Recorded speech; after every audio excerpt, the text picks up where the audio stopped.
दोस्तों, आज हम आपको महात्मा बुद्ध के जीवन से जुड़ी हुई एक सत्य घटना सुनाने जा रहे हैं। महात्मा बुद्ध का जीवन शिक्षाओं और ज्ञान का अपार स्रोत है, जिसमें उनके द्वारा दी गई शिक्षा और उपदेशों ने अनगिनत लोगों को प्रेरित किया है। इसी क्रम में एक अत्यंत महत्वपूर्ण और प्रसिद्ध कहानी है, महात्मा बुद्ध और अंगुलीमाल की।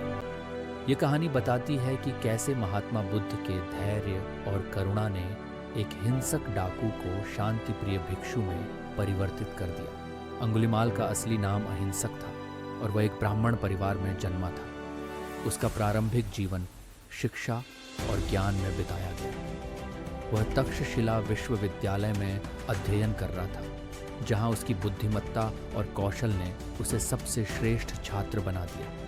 लेकिन उसके गुरु ने उससे ईर्ष्या करना शुरू कर दिया और उसे बर्बाद करने का निर्णय लिया। गुरु ने अहिंसक से कहा कि यदि वह 100 मनुष्यों की उंगलियां काटकर उनके गले में माला पहनाएगा तो वह उसे अंतिम ज्ञान प्रदान करेगा। अहिंसक, जो अपने गुरु के प्रति अत्यंत निष्ठावान था, इस घृणित कार्य के लिए तैयार हो गया और जंगल में रहने लगा, जहां वह यात्रियों को मारकर उनकी उंगलियां काटता और उन्हें एक माला में पिरोता।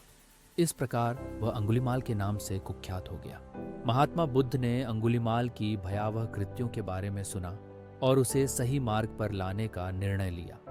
बुद्ध जानते थे कि करुणा और प्रेम के माध्यम से ही अंगुलीमाल को परिवर्तित किया जा सकता है। उन्होंने अपने शिष्यों के साथ अंगुलीमाल के रहने के स्थान की ओर यात्रा शुरू की। जंगल के पास पहुंचते ही बुद्ध ने अपने शिष्यों को रुकने के लिए कहा और अकेले आगे बढ़ गए। जब अंगुलीमाल ने बुद्ध को देखा तो उसने तुरंत ही उन्हें अपना अगला शिकार बनाने का निर्णय लिया। उसने बुद्ध का पीछा करना शुरू किया, लेकिन आश्चर्य की बात यह थी कि बुद्ध धीरे धीरे चलते हुए भी अंगुलीमाल से आगे ही रहे। अंगुलीमाल ने थक हार कर चिल्लाया, रुक जाओ सन्यासी। बुद्ध मुस्कुराया और उत्तर दिया, मैं रुक गया हूँ अंगुलीमाल, लेकिन तुम कब रुकोगे? अंगुलीमाल ये सुनकर हैरान रह गया। उसने पूछा, तुम किस प्रकार रुके?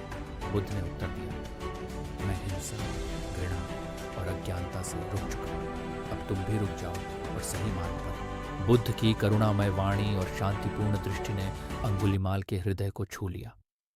उसने अपने अस्त्र शस्त्र फेंक दिए और बुद्ध के चरणों में गिर पड़ा। बुद्ध ने उसे उठाया और उसे दया, करुणा और अहिंसा का पाठ पढ़ाया। अंगुलीमाल ने बुद्ध के शिष्य के रूप में अपना नया जीवन शुरू किया।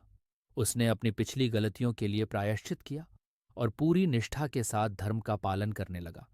उसने अहिंसा और करुणा के मार्ग पर चलकर दूसरों को भी सही दिशा दिखाने का कार्य शुरू किया। बुद्ध के सानिध्य में अंगुलीमाल एक महान संत बन गए। उनकी कहानी से यह सीखने को मिलता है कि किसी भी व्यक्ति का हृदय परिवर्तन हो सकता है, यदि उसे सही मार्गदर्शन और प्रेम मिले। महात्मा बुद्ध और अंगुलीमाल की कहानी ये बताती है कि करुणा और प्रेम के माध्यम से किसी भी व्यक्ति को सही मार्ग पर लाया जा सकता है। ये कहानी हमें अहिंसा, प्रेम और करुणा के महत्व को समझने में मदद करती है और ये प्रेरणा देती है कि हमें दूसरों के प्रति दयालु और सहानुभूतिपूर्ण होना चाहिए। इस प्रकार की कहानियाँ हमारे जीवन को सकारात्मक दिशा में मोड़ने का कार्य करती हैं और हमें सच्चे मानवता के मार्ग पर चलने के लिए प्रेरित करती हैं। अगर आपको हमारी यह वीडियो अच्छी लगी तो ऐसी ही और कहानियाँ सुनने के लिए हमारे चैनल को सब्सक्राइब करें, वीडियो को लाइक करें और इस वीडियो को शेयर करें। धन्यवाद।